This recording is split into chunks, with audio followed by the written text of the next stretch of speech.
One of these featured a 12-year-old actress in sexual situations, so explicit that the director was investigated by French authorities. One depicted animal cruelty so graphic that multiple countries banned it outright, and several cast members have publicly stated they regret participating. And one was pulled from theaters after 3 days following protests that included death threats against the director. Number 11. Cannibal Holocaust, 1980.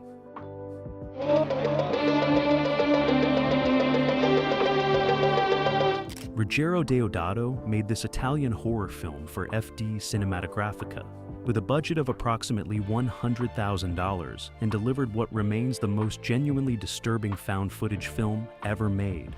A movie so convincing in its depiction of violence that Deodato was arrested and charged with murder because Italian authorities believed he had actually killed actors on camera. The film follows a documentary crew that disappears in the Amazon rainforest and the anthropologist who recovers their footage, which reveals they committed atrocities against indigenous people to create sensationalistic content. The film is structured as a media critique, condemning exploitation filmmaking, while simultaneously being the most extreme example of exploitation filmmaking ever produced. What makes Cannibal Holocaust impossible to release today is not the simulated violence against humans, which is graphic but is clearly staged, but the real animal killings filmed for the production. A coatimundi is killed and butchered on camera. A turtle is decapitated and dismembered. A pig is shot. A snake is killed. A spider is stepped on. These killings are not simulated or suggested. They happen on screen in full detail. Contemporary animal welfare standards and film industry oversight would prevent any production from filming actual animal deaths, and no major distributor would release footage containing them regardless of artistic justification. The film was banned in dozens of countries on initial release, and several of those bans remain in effect decades later. Deodato was arrested shortly after the Italian premiere and had to produce the actors in court to prove they were alive, as authorities genuinely believed the film depicted actual murders. The actors had signed contracts agreeing to disappear from public view for 1 year to maintain the illusion that the footage was real, which contributed to the confusion about whether deaths were genuine. Beyond the animal cruelty, the film depicts sexual violence, including a gang rape scene that is graphically staged and a scene involving impalement that was so convincing.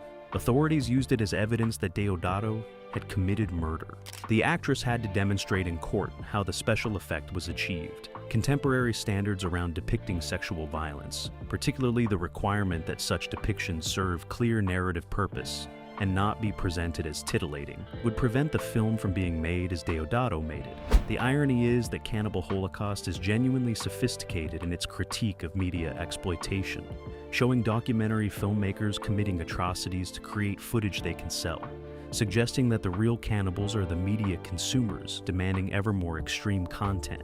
That critique is undermined completely by the fact that Deodato himself killed animals to create extreme content for audiences. The film condemns exploitation while being irredeemably exploitative, which makes it both genuinely important as film history and genuinely indefensible as ethical production. Number 10. Salo, or The 120 Days of Sodom, 1975. Degenerate ritual. The Duke, the Bishop, the Magistrate, and the President all agreed to... Pier Paolo Pasolini made this Italian-French co-production based on the Marquis de Sade's novel with a budget of approximately $500,000 as his final film before being murdered 3 weeks after the premiere. The film transposes de Sade's 18th century libertine nightmare to Mussolini's Italian Social Republic in 1944 and depicts 4 fascist libertines who kidnap 18 teenagers and subject them to escalating sexual abuse, torture, and murder over 120 days. The film is structured in circles mirroring Dante's Inferno and is explicitly intended as allegory about fascism's relationship to bodies and pleasure and control. What makes Salo impossible to release today is its extended graphic depiction of sexual abuse of characters explicitly identified as teenagers, performed by actors who were in some cases barely legal adults playing younger.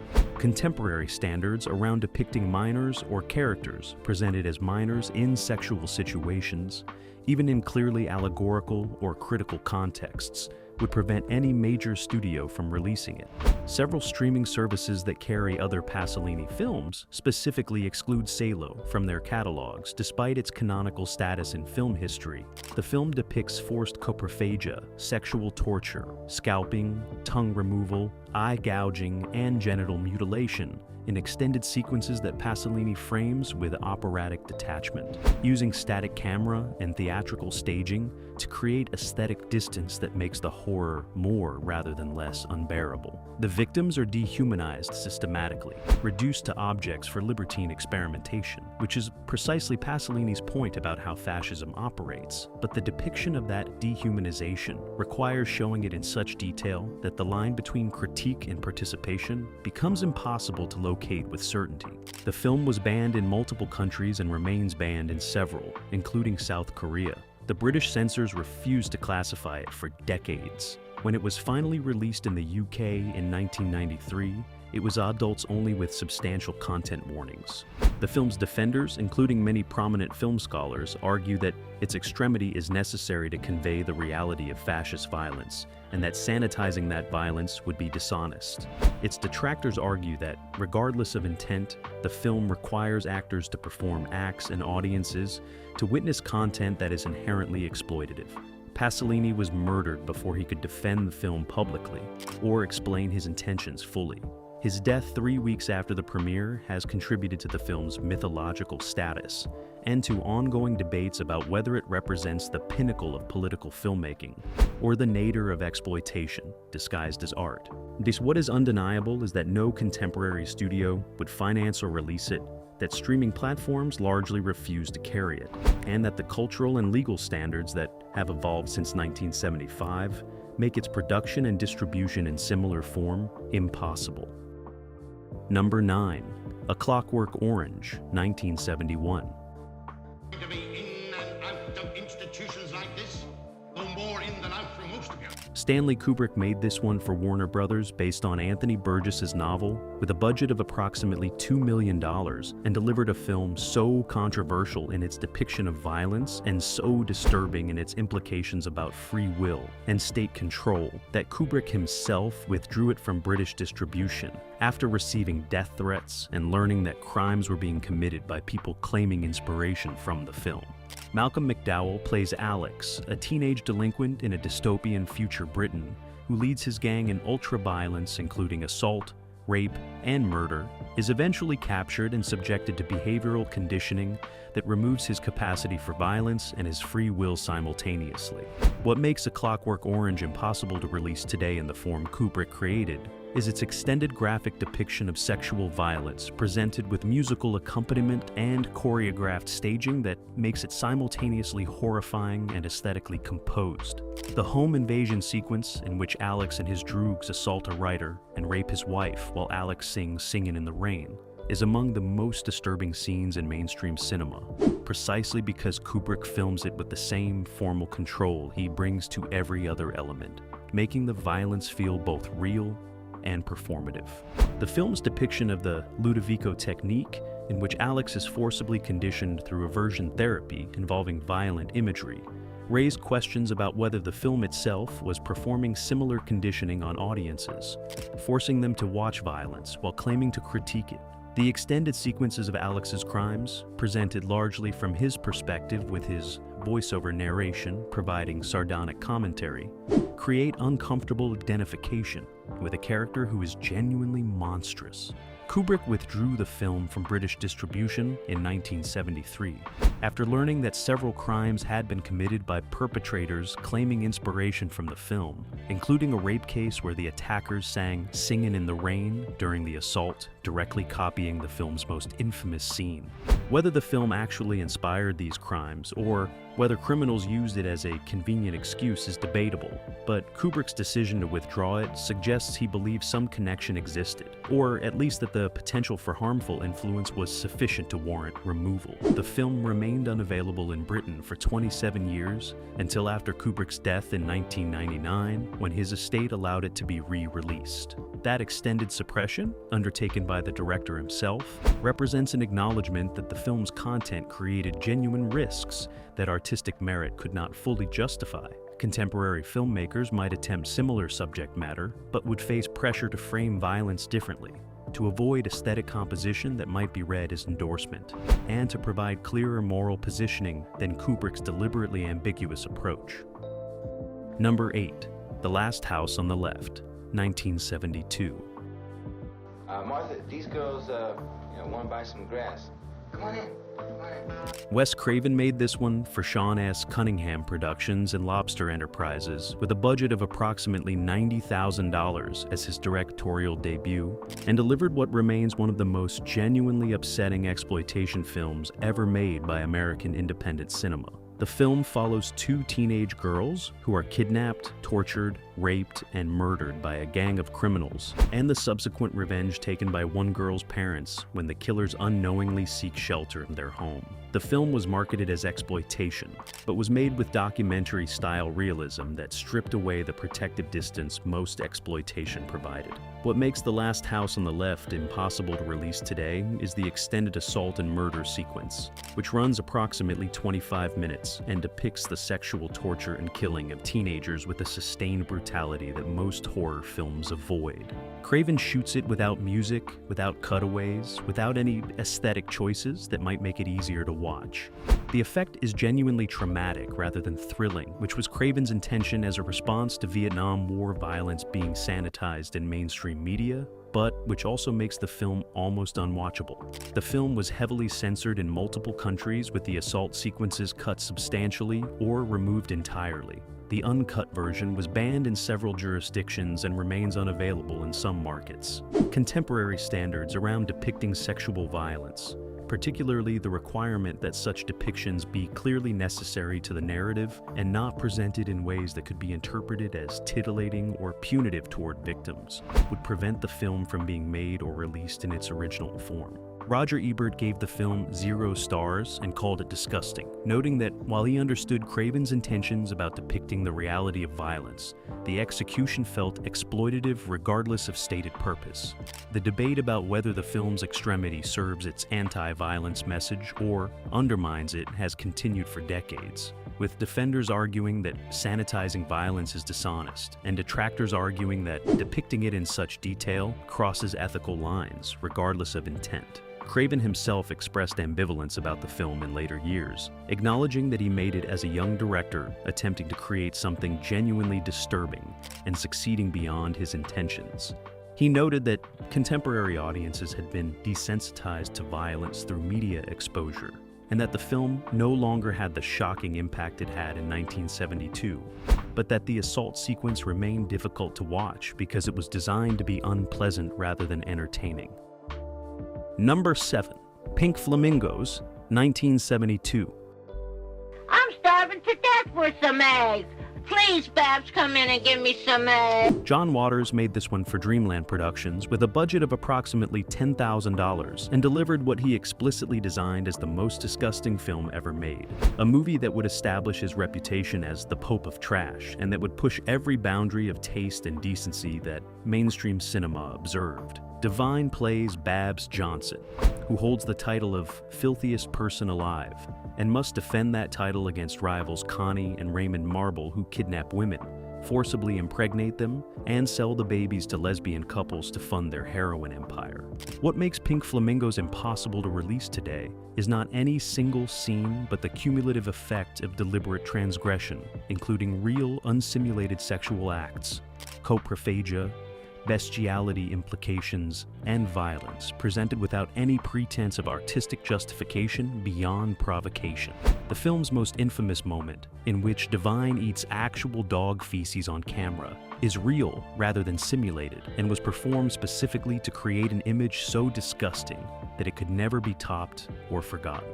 The film also includes a scene depicting a chicken being killed during a sex act, which would violate contemporary animal welfare standards and prevent the film from receiving distribution through any legitimate channels. Waters has acknowledged that if he were making the film today, he would not include the chicken death, recognizing that animal welfare standards have evolved and that the scene was indefensible regardless of its shock value. The film's sexual content includes unstimulated fellatio performed on screen, which places it technically in pornographic category, rather than artistic film category under contemporary classification systems. The distinction between pornography and art cinema has evolved since 1972, and films containing unstimulated sex acts face different distribution challenges and regulatory frameworks than films using simulated content.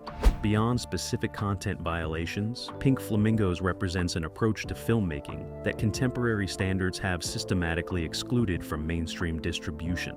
Waters made it explicitly to disgust audiences, to violate every standard of good taste, and to celebrate transgression for its own sake rather than in service of narrative or theme. That ethos, which was central to 1970s underground cinema, has been largely eliminated from commercial filmmaking through combination of industry self-regulation, legal restrictions, and cultural shifts toward content warnings and viewer protection. Number 6. Pretty Baby, 1978. What am I bid, gentlemen? Don't we get a look before we... Louis Malle made this one for Paramount Pictures with a budget of approximately $3,500,000 and delivered a film that would be legally impossible to produce or distribute today under contemporary child protection laws, despite winning critical acclaim and receiving mainstream theatrical release in 1978. Brooke Shields, who was 12 years old during filming, plays Violet, a child prostitute in 1917 New Orleans who was auctioned off for her virginity, and who becomes involved with a photographer played by Keith Carradine, who is twice her age. The film depicts Shields nude in multiple scenes and in situations that are explicitly sexual despite the character's age. What makes Pretty Baby impossible to release today is that it features an actual minor actress in sexual situations and nude scenes that contemporary law in most jurisdictions would classify as child sexual abuse material regardless of artistic intent or period setting.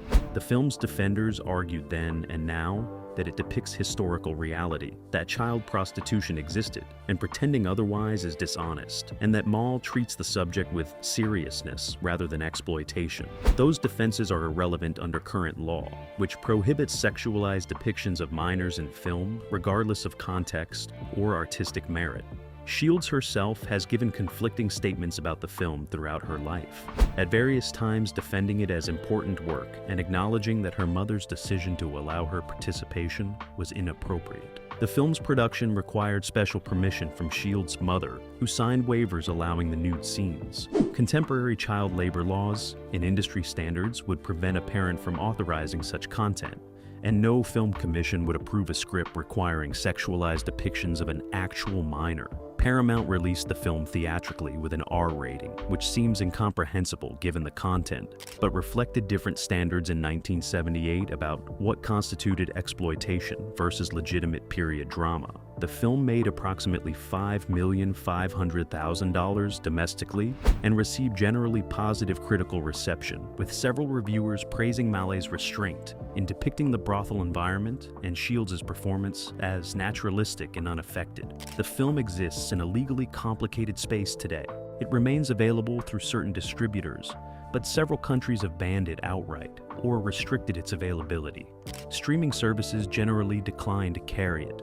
Home video releases often come with extensive disclaimers about historical context. The central problem is that regardless of Malle's intentions, regardless of the film's quality or historical importance, it contains images of a 12-year-old actress in situations that current law regards as inherently exploitative and harmful to the child involved in creating them. Number 5. Cruising, 1980. I'm with someone. Aren't we all?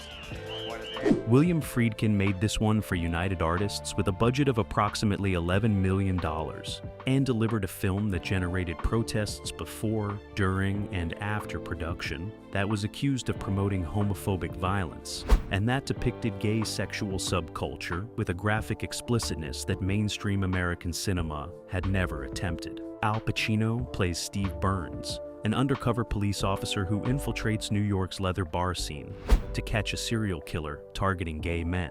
The film depicts BDSM practices, leather culture, and gay nightlife, with documentary attention to detail that gay activists argued would increase violence against their community, while simultaneously presenting gay sexuality as inseparable from violence and pathology. What makes Cruising impossible to release today is not simply its graphic sexual content, which would receive restrictive rating, but could theoretically be distributed, but its fundamental premise that gay culture is inherently connected to violence and death, and its depiction of that culture in ways that gay rights organizations argued promoted dangerous stereotypes during a period when hate crimes against LGBTQ people were epidemic and largely ignored by law enforcement. The protests during filming included thousands of demonstrators attempting to disrupt production, and several prominent gay activists called for the film to be banned outright. The film's depiction of leather bars, backrooms, and cruising culture is remarkably explicit for 1980 mainstream studio production, including scenes of men in various states of undress engaged in sadomasochistic activities. These sequences were filmed in actual gay venues with actual participants from that community, which gave them documentary authenticity, but also made them more disturbing to critics who argued Friedkin was exploiting a marginalized community's private spaces for sensationalistic thriller purposes. Arthur Bell, a journalist for The Village Voice who had initially cooperated with Friedkin's research, eventually denounced the production and encouraged protests after reading the screenplay and recognizing how the material would be used. His argument was that regardless of Friedkin's personal views about gay people, the film's structure required associating gay sexuality with murder and required depicting gay venues as hunting grounds for serial killers, and that this association would increase real-world violence against gay men.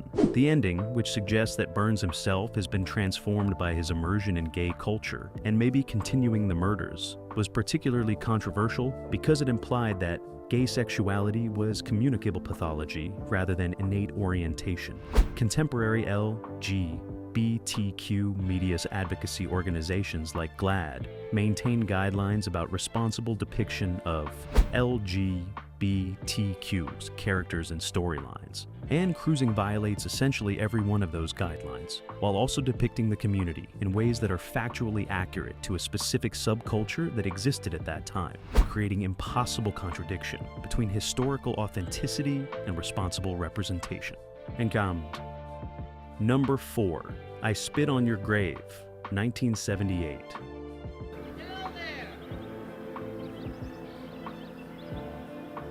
Mir Zarchi wrote and directed this one independently with a budget of approximately $80,000 and delivered what remains the most graphically violent rape revenge film ever given mainstream distribution. A movie that Roger Ebert called vile and despicable, and that feminist critics remain divided about to this day, with some arguing it depicts the reality of sexual violence and female revenge fantasy, while others argue it exploits rape for extended entertainment under the guise of empowerment narrative.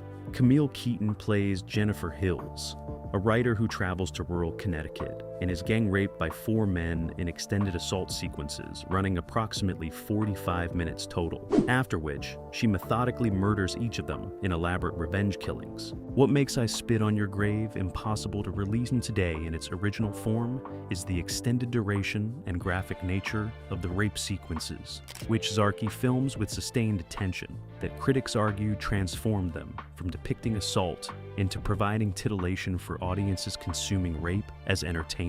The film contains minimal dialogue and minimal plot beyond rape and revenge, which means the assault sequences constitute nearly half the runtime. Contemporary standards require that sexual violence depicted in film serve clear narrative purpose and be presented in ways that emphasize victim experience rather than perpetrator perspective or viewer gratification. The film was originally released as Day of the Woman and failed commercially. It was recut, retitled I Spit on Your Grave, and marketed explicitly as rape revenge exploitation, which founded an audience in grindhouse theaters but also generated critical condemnation that made it the decade's most controversial film after A Clockwork Orange. Ebert's review compared watching it to witnessing an actual sexual assault and questioned the morality of audiences who would pay to watch women being raped on screen, regardless of fictional revenge context. The feminist debate about the film continues decades later. Some critics argue that Jennifer's revenge represents female empowerment, and that the film's refusal to aestheticize or romanticize rape is more honest than sanitized Hollywood versions of sexual violence. Others argue that, regardless of revenge framework, the film requires watching 45 minutes of rape, and that the extended duration and multiple assaults serve no purpose except exploitation of sexual violence for commercial gain. The film spawned numerous sequels and a remake, but the original remains uniquely disturbing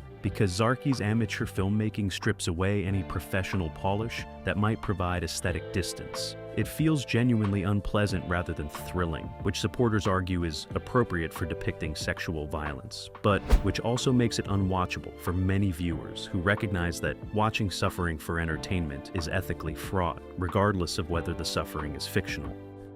Number 3. Caligula, 1979. Is evil.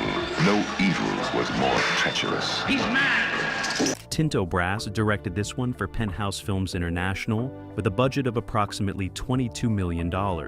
Producer Bob Guccione added hardcore pornographic footage without Brass's knowledge or consent after firing him.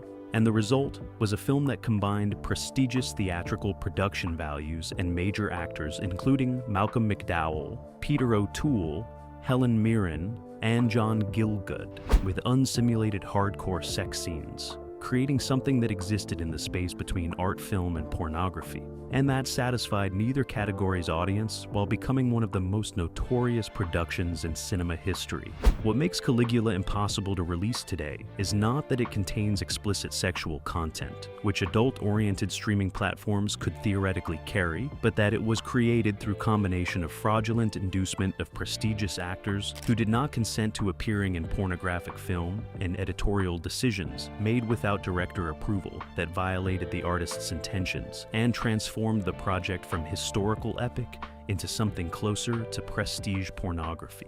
The actors signed contracts for R-rated historical dramas. Guccione shot additional footage including lesbian scenes, oral sex, and penetration using body doubles and penthouse models, and edited this footage into scenes with the actual actors, creating the impression that McDowell, Mirren, and others had participated in hardcore pornographic production. The film depicts Caligula's reign with historical basis for the depravity, including incest, sexual torture, murder, and orgies, but Guccione's additions push the sexual content far beyond historical representation into exploitation territory that had no precedent in films with this level of budget or this caliber of cast. The result is deeply uncomfortable viewing experience where scenes of Malcolm McDowell and Helen Mirren performing dialogue written by Gore Vidal are intercut with hardcore sex featuring body doubles and penthouse models in ways that make the entire enterprise feel corrupted. Malcolm McDowell has stated in interviews that he was humiliated by the final product and that he would never have agreed to participate if he had known what Guccione intended. Helen Mirren has called it an irresistible mix of art and dosh that she later regretted. The cast members were powerless to stop the film's release because they had signed contracts giving Guccione final cut, but the ethical violation of their participation remains clear decades later. The film was refused classification in several countries, received X ratings in others, and exists in multiple cuts ranging from 90 minutes to 160 minutes with varying levels of hardcore content. The longest version contains approximately 9 minutes of unstimulated sex. Contemporary industry standards prevent producers from materially changing projects without director and cast approval, making the specific circumstances of Caligula's production impossible to replicate, even if someone wanted to attempt a similar fusion of prestige and pornography. Ixta number 2, Kids, 1995.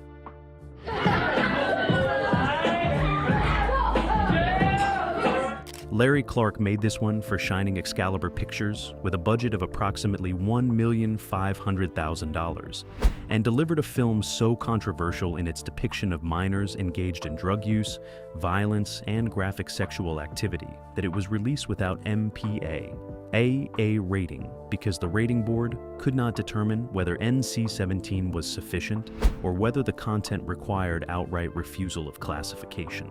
The film follows Telly and Casper, teenagers in New York City, over one day as Telly pursues his stated goal of deflowering as many virgin girls as possible while unknowingly spreading HIV.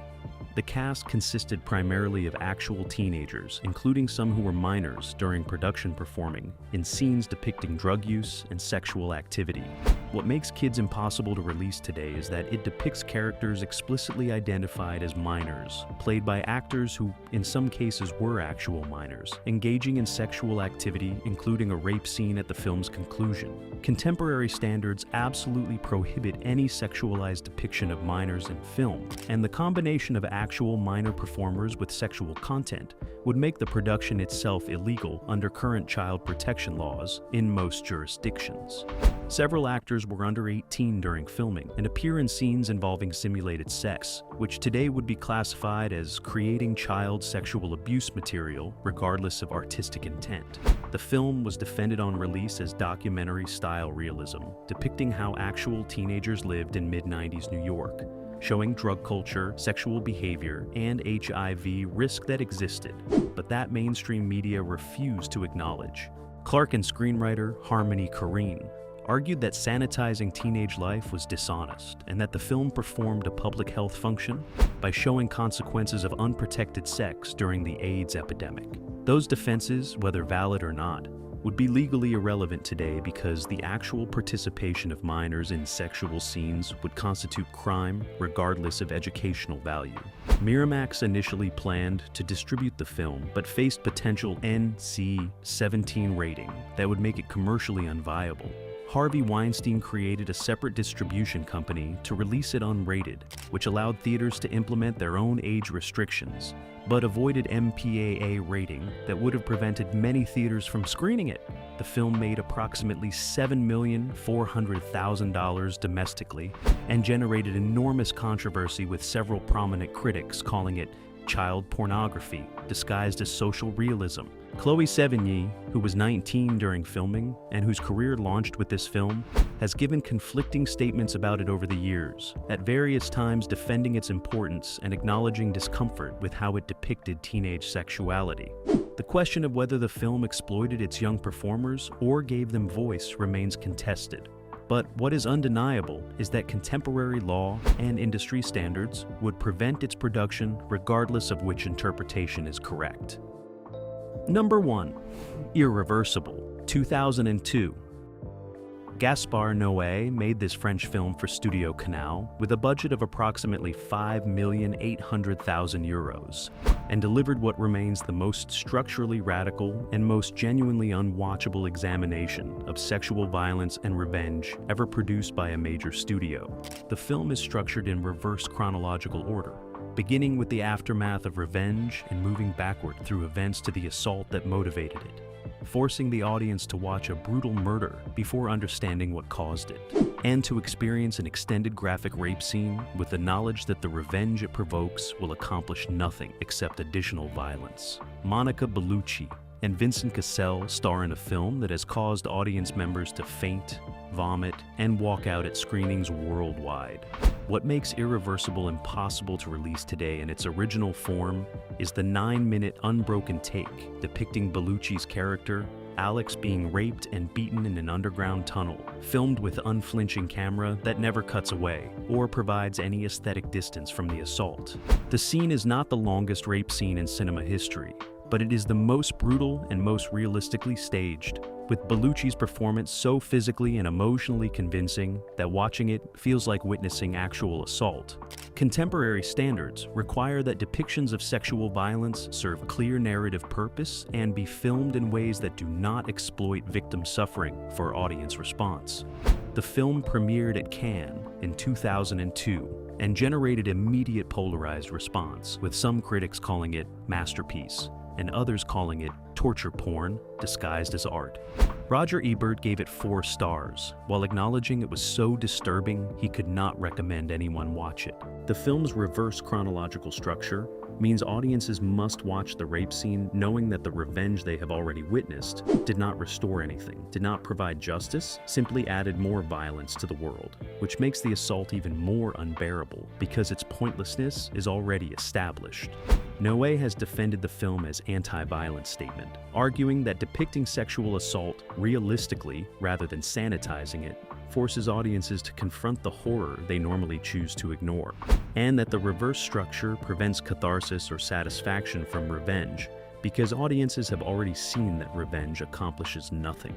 Those defenses are sophisticated and not obviously wrong, but they require actresses willing to perform and audiences willing to watch scenes that cause genuine psychological distress, and contemporary industry standards prioritize performer well-being and audience protection over directorial vision, regardless of artistic merit.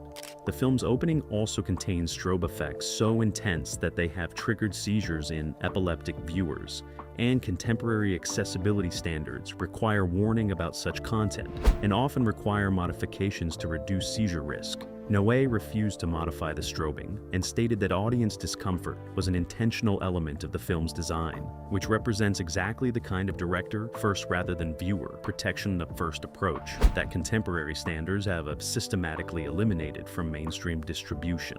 These 11 films violated standards that didn't exist when they were made, but that contemporary law and industry regulation now enforce absolutely. Some depicted real animal deaths. Some exploited minor performers. Some showed sexual violence with graphic duration that is legally prohibited today.